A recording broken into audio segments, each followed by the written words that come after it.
What's up everybody, it's Joel here from Attack Gaming, where we got our hands on the Destiny 2 beta and we have a few things to say about it. Now, instead of just reviewing the beta at this early stage, we thought we'd just lay out what's different between Destiny 1 and this new beta. Some of these changes are great, others not so much.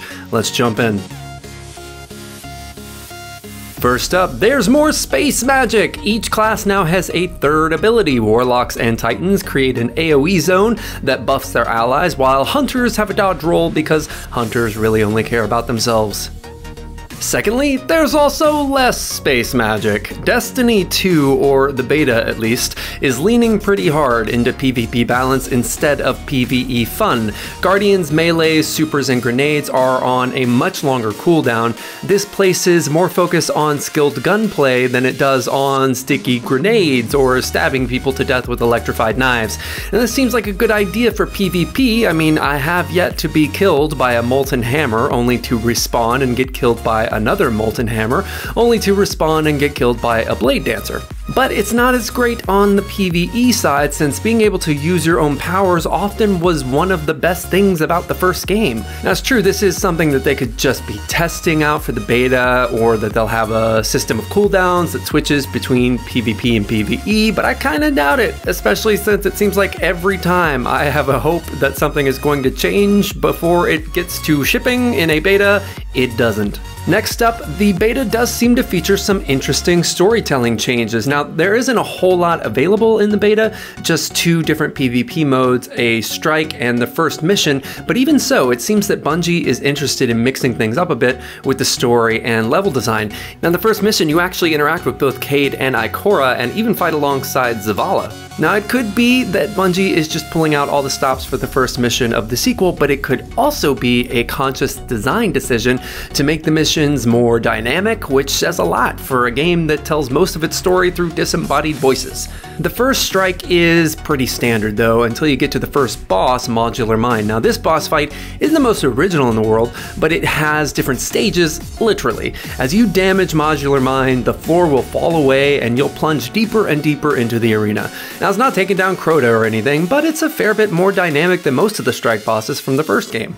There's also the game's big bad Gaul, who is the Cabal leader that leads the attack on the last city. He talks with actual words and seems as if he has something resembling a personality. Now, if one of Bungie's focuses in Destiny 2 is providing a larger and more engaging story than the first game, he is definitely a good start.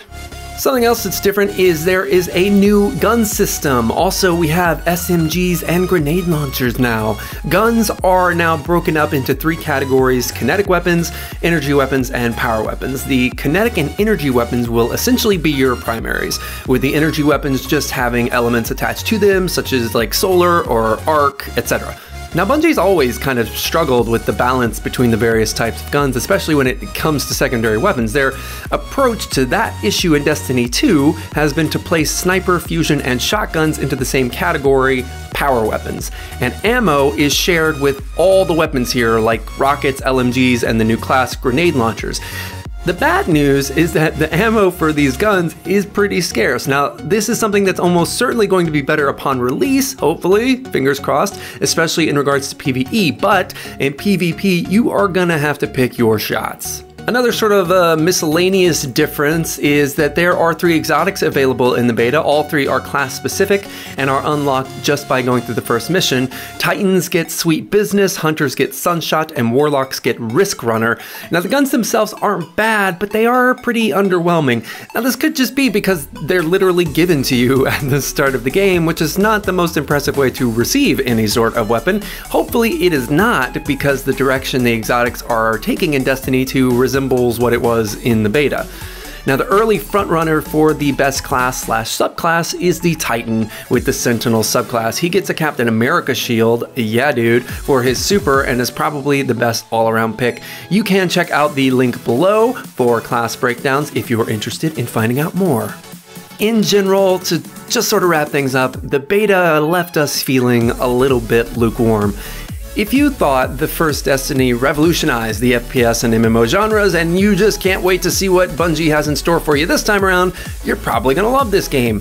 But if you thought Destiny was a bit of a slog, filled with meaningless quests and a grind that just wouldn't quit, this one's probably not going to change your mind, at least based on the beta.